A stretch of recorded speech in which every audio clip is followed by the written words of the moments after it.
सुख सागर का 6वां अध्याय। इसमें भागवत सप्ताह विधि, वर्णन तथा महत्तम को बताया गया है। राधे राधे बंधुओं, आप सभी का मेरे चैनल शिव परिवार में तहे दिल से स्वागत है। बंधुओं, इस अध्याय में सनत कुमार जी बोले, हे नारद जी, अब मैं तुम्हें श्रीमद् भागवत की कथा सप्ताह की विधि बतलाता हूँ। ध्यान देकर सुनो। इसके लिए आषाढ़ मास से अगहन मास तक उपयुक्त समय है। इसमें तिथि और नक्षत्र का विचार भी कर लेना चाहिए। यह विचार कर लेने के बाद धनवानों को, सत्कर्मियों और अन्य योग्य व्यक्तियों को कथा श्रवण करने के लिए निमंत्रण भेजना चाहिए। जहाँ कथा कही जाए उस स्थान को स्वच्छ बना लेने के बाद फूल और लताओं तथा तोरण आदि से अच्छी तरह सजाकर ध्वजा स्थापित करना चाहिए। कथावाचक ब्राह्मण बड़ा ही योग्य, विद्वान, ब्रह्मचर्य तथा पाखंड रहित होना चाहिए। कथा सूर्योदय से प्रारंभ कर तीसरे पहर तक होनी चाहिए। साथ ही 5 ब्राह्मणों का वर्ण कर उनसे इस मंत्र का जाप करवाना चाहिए, ओम नमो भगवते वासुदेवाय। इस मंत्र का जाप 5 ब्राह्मण 7 दिन तक अवश्य करते रहें।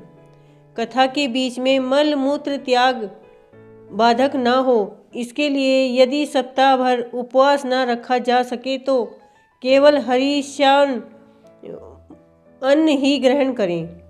किसी प्रकार का गरिष्ठ अन्न, प्याज, लहसुन, शाक एवं मांस इत्यादि बिल्कुल ही त्याग देवें। इस प्रकार विधि पूर्वक कथा हो जाने के पश्चात कीर्तन करें।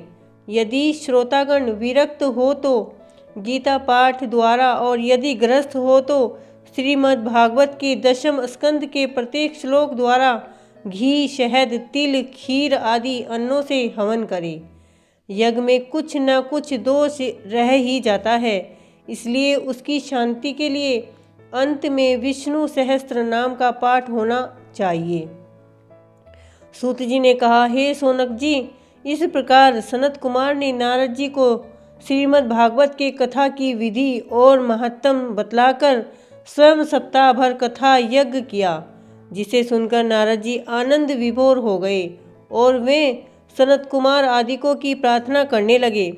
उसी समय देशांटन करते हुए परम ज्ञानी शुकदेव जी वहां आ पहुँचे और बोले, हे मुनियों और श्रोताओं, आप लोगों ने श्रीमद् भागवत शास्त्र को अभी सुना है।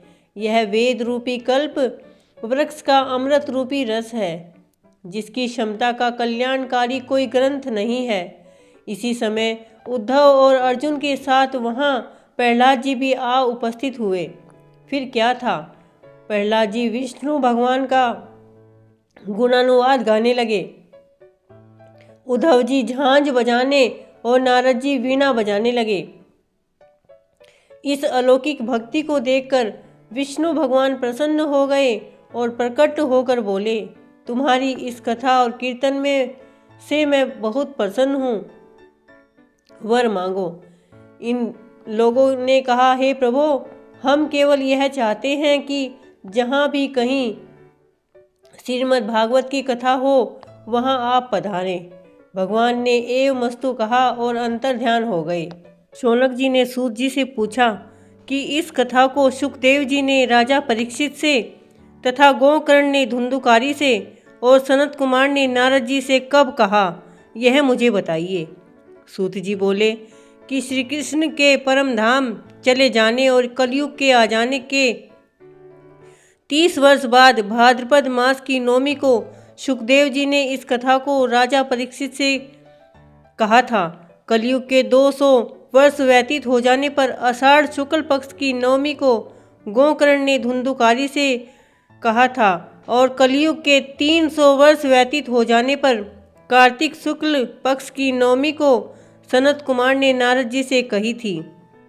हे सोनक, इस कथा के महत्तम को तुमने कहाँ तक बताऊं? जो इसे सुनते हैं उसके लिए संसार में कुछ भी दुर्लभ नहीं है।